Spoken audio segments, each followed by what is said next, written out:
사무엘하 23장 13절에서 17절까지 기록된 말씀을 여러분 각자에게 주시는 생명의 말씀으로 다 같이 합독하겠습니다. 또 32목 중 세 사람이 곡식 때에 아둘람 굴에 내려가 다윗에게 나아갔는데 때에 블레셋 사람의 한 무리가 느바임 골짜기에 진쳤더라. 그때에 다윗은 산성에 있고 그때에 블레셋 사람의 요새는 베들레헴에 있는지라. 다윗이 손하여 이르되 베들레헴 성문 곁 우물물을 누가 내게 마시게 할까 하매 세 용사가 블레셋 사람의 진영을 돌파하고 지나가서 베들레헴 성문 곁 우물물을 길어가지고 다윗에게로 왔으나 다윗이 마시기를 기뻐하지 아니하고 그 물을 여호와께 부어드리며 이르되 여호와여 내가 나를 위하여 결단코 이런 일을 하지 아니하리이다. 이는 목숨을 걸고 갔던 사람들의 피가 아니니까 하고 마시기를 즐겨하지 아니하니라. 세 용사가 이런 일을 행하였더라. 아멘. 좀 익숙한 말씀이지 않습니까? 얼마 전에 제가 똑같은 본문으로 여러분들에게 말씀을 드린 기억이 납니다. 본문은 똑같지만 설교 내용은 다르게 말씀을 우리가 함께 보겠습니다. 그러나 본문이기 때문에 우리가 간략하게 본문의 내용을 한번 점검해 보려고 합니다. 다윗이 블레셋과의 그 전투하는 그런 과정 속에서 이제 블레셋이 베들레헴 진영에 진을 치고 있습니다. 근데 이 다윗이 블레셋 군대들이 진치고 있는 베들레헴 성문 안에 있는 그 우물물, 그 물을 마시고 싶다는 거예요. 그러면서 누가 그 물을 떠다가 내게 좀 줄 수 있겠느냐라고 하는 거지요. 아니 이렇게 괘씸한 대장이 있습니까? 그것은 분명 우리의 적군 블레셋이 진을 치고 있는 그곳인데 그까진 물, 그게 뭐라고? 그곳에 가서 그 물을 떠오라는 거예요. 상관의 말에 불복종하는 신하라고 한다면 대장님 그게 무슨 말씀이십니까? 우리 보라 죽으라는 말씀입니까? 대체 그 물이 뭐길래 여기도 물이 있는데 이거 마시면 되지. 아마 그렇게 따질 신하도 있을 수 있을 겁니다. 그런데 세 용사는 아무 말 하지 아니하고 적군이 진을 치고 있는 그 성문 안에 있는 그 베들레헴의 물을 떠가지고 오는 거예요. 그 모습을 다윗이 보지요. 물을 떠왔으니까 마셔야 되지 않겠습니까? 그런데 다윗은 그 물을 여호와께 부어드리면서 난 이 물을 마시지 않겠습니다. 왜? 목숨을 걸고 갔다 온 사람들의 피가 아닙니까? 라고 하는 거예요. 그 부하들은 자기의 목숨을 걸고 그곳에 가서 그 물을 떠온 거지요. 그러니 다윗이 볼 때에 그것은 물이 아니라 목숨을 걸고 그 적군의 진영으로 들어가서 물을 떠온 그 용사들의 피가 아닙니까? 그것을 내가 어찌 마실 수가 있겠습니까? 라고 하는 거예요. 이 모습은 좀 멋지지요. 이 내용이 그런 말씀입니다. 그래서 17절에 그렇게 말해요. 여호와여 내가 나를 위하여 결단코 이런 일을 하지 아니하리이다. 이는 목숨을 걸고 갔던 사람들의 피가 아니니까. 자, 그런데 이 세 용사가 그 물을 떠올 때에 그들의 마음은 어떤 마음이었을까? 단지 상관, 대장님의 그 명령, 임금님의 그 명령만 따르는 것이었을까? 그것이 아니었습니다. 한 단계 더 뛰어넘습니다. 다윗도 그렇고 그 용사들도 그렇고 이 전쟁은 우리 민족, 우리 나라만을 위한 그런 전쟁이 아니라 여호와 하나님을 위한 전쟁이라고 하는 것을 이들은 알고 있는 것입니다. 그래서 세 용사는 그저 상관의 말에 순종하여 물을 떠오는 것이 아니라 우리의 하나님 여호와 하나님, 그 하나님을 위하여 물을 떠오는 것이고요. 또 이 전쟁은 자기들의 전쟁이 아니라 민족을 위한 전쟁이잖아요. 그러니 이 용사들은 여호와 하나님을 위하여 우리나라와 민족을 위하여 물을 떠왔다라고 여겨지는 것입니다.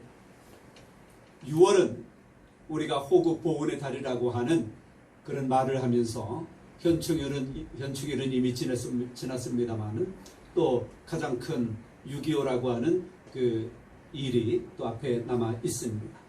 호국, 외부의 위협이나 침략으로부터 나라를 보호하는 일을 호국이라 그러지요. 호국 보훈, 보훈이라고 하는 것은 그런 일을 행한 사람들, 즉 외부의 위협이나 침략으로부터 나라와 민족을 보호하는 데 있어서 헌신한 사람들, 보훈, 그들을 위하여 국가에서는 적절한 보상을 해 주어야 된다. 그것이 호국 보훈의 날입니다. 국가만 아니지요. 모든 국민들이 순국 선열에 대하여 그런 마음과 그런 정신과 또 그렇게 보상할 수 있는 것들이 있다면 보상해야 될 터인데 무엇으로 보상하겠습니까? 우리 선조들이 물려준 이 아름다운 나라와 민족 앞에 우리는 부끄럽지 않게 살아가는 것.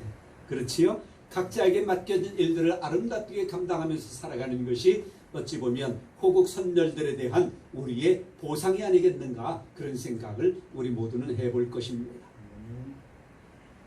그렇습니다. 우리의 나라와 민족을 위해서는 이런 분들이 꼭 필요한 것을 우리가 압니다. 그런데 일제강점기와 6.25를 통하여 우리나라가 외부의 위협이나 침략으로 어려운 때에, 물론 제가 칼럼에 써놨지요.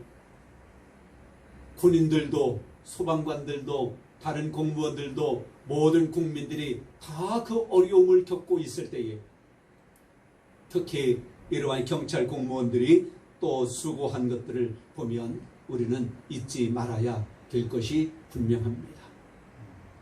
중요한 날을 기념하는 것, 성경 속에도 잊지 말아야 될 사건들을 기념하면서 이것을 기억하라고 말씀하신 것들이 있습니다.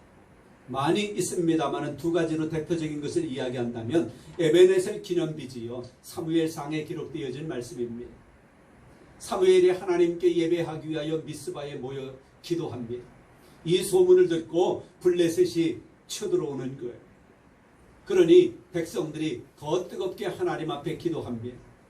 하나님께서 강력한 그 우레를 발하여 그들을 어지럽혀 가지고 블레셋 군사들을 혼비백산하여 흩어지게 만들어 놓고 결국은 그 전쟁에서 승리하게 만드셔요. 사무엘이 이것을 기념하기 위하여 에베네셀이라고 하는 기념비를 세워 놓습니다. 그리고 이것을 바라보는, 이것을 보는 모든 후대들이 이 에베네셀, 이 기념비를 보면서 여호와 하나님께서 우리의 민족을 이렇게 지키셨다라고 하는 것을 기억하게 하라고 하는 것입니다. 그래서 이 에베네셀 이 기념비는 우리가 잘 알고 있는 기념비이기도 하고요. 이스라엘 백성들이 대대로 기억할 그런 기념비가 되었습니다. 또 하나는 여호수아 장군이 이스라엘을 이끌고 요단강을 건넜을 때입니다. 범람하던 요단 강물을 멈추게 하고 이스라엘 백성들을 건너가게 만들어요. 그리고는 돌 12개를 요단강 바닥에 돌 12개를 취하여 요단강 바닥과 길갈에 비석을 세웁니다. 그리고 하나님이 말씀하시기를 여호수아 4장 7절에 요단물이 여호와의 언약궤 앞에서 끊어졌나니 곧 언약궤가 요단을 건널 때에 요단물이 끊어졌으므로 이 돌들이 이스라엘 자손에게 영원히 기념이 되리라. 영원히 기념이 되리라. 여호와 하나님께서 이스라엘 백성들, 우리의 조상들을 가나안 땅까지 가게 하기 위하여 요단 강물을 멈추게 하신 것을 그렇게 기억하게 하라고 하는 것입니다. 제가 성지순례에 갔을 때에 마세다라고 하는 모래산을 올라갔습니다. 그 정상은 아주 그냥 깎아지는 운동장같이 그렇게 평평한 곳인데요. 길이가 600m, 세로는 한 300m 정도 되어지는 그런 곳입니다. 거기에서 이스라엘 백성들이 로마의 그 공격의 마지막까지 거기서 버티다가 이제 로마에 패한 그런 장소가 마세다입니다. 이스라엘 백성들이 중학생이 되어지면 반드시 그곳에 가가지고 그곳에서 우리 민족이 이렇게 싸웠다, 이렇게 살아갔다, 여호와 하나님께서 우리 민족을 이렇게 지켜주셨다라고 하는 것을 반드시 교육을 받는다라고 합니다. 그걸 기념할 곳이죠. 우리는 지금 6월이라고 하는 이 호국 보훈의 달을 그렇게 기념하는 날로 보내고 있습니다.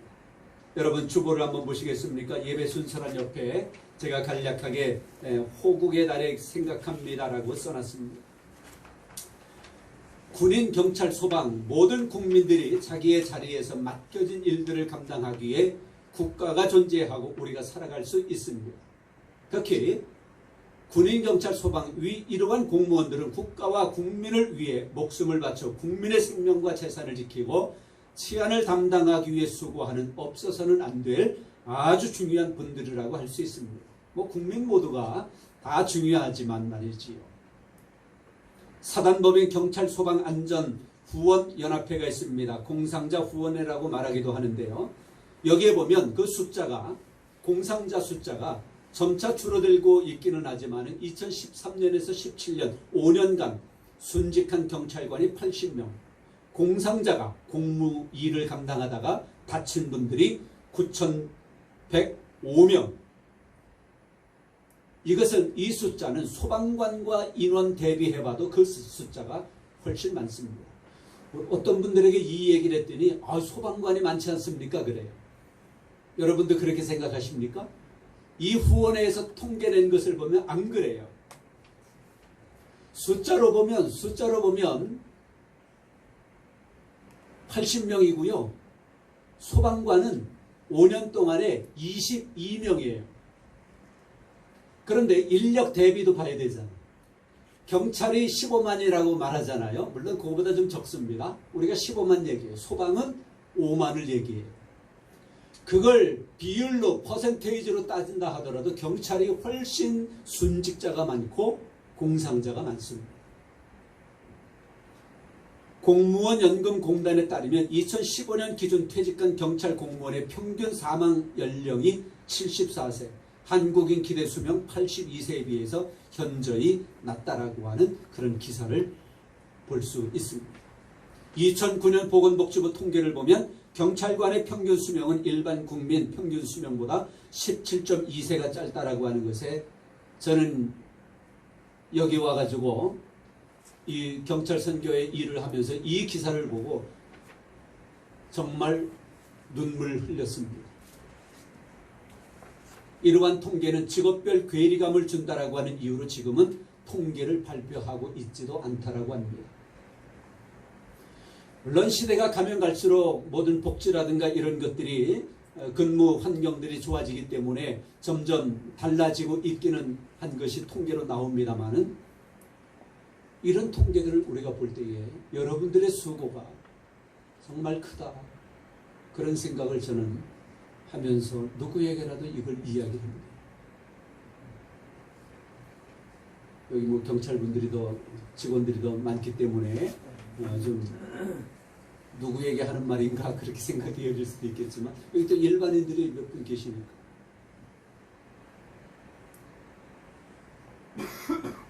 이런 것으로 인해서 여러분들 그러나 너무 속상해하지 마십시오.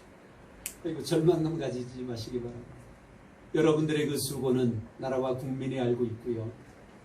또 많은 분들이 여러분들을 위해서 기도하고 있고요. 우리 또한 그러고 있습니다.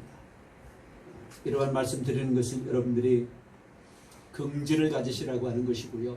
나라와 민족을 위하여 순직한 그런 많은 우리의 선배들도 있습니다만은 현 시대에도 또 그렇게 수고하시는 여러분들이 계시다라고 하는 것을 제가 한 번 더 언급하고 싶어서 이러한 말씀을 드립니다.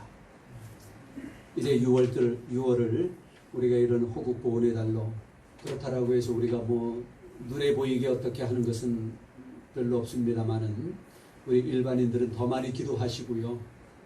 더 많이 길가에서도 우리 경찰관들 직원들 보시면 수고한다라고 하면서 인사 한마디 해주면 큰 힘이 되리라 생각을 합니다. 물론 사복을 입고 다니니까 많이 모르지만 말이죠. 그래서 이 호국 보훈의 달에 여러분들이 나라와 민족을 위해서 수고하는 그 값이 하나님에게 있습니다. 나라와 민족에게 분명히 있습니다. 오늘 말씀 속에 목숨을 걸고 갔던 사람들의 피라고 하는 이 내용처럼 또 이것을 기록한 기록자가 이러한 사람들을 높여 놓은 것처럼 여러분들의 이름이, 여러분들의 수고가 나라와 민족 앞에 더더욱 높아지기를 바랍니다. 성부와 성자와 성령의 이름으로 여러분 모두를 축복합니다. 이제는 우리 구주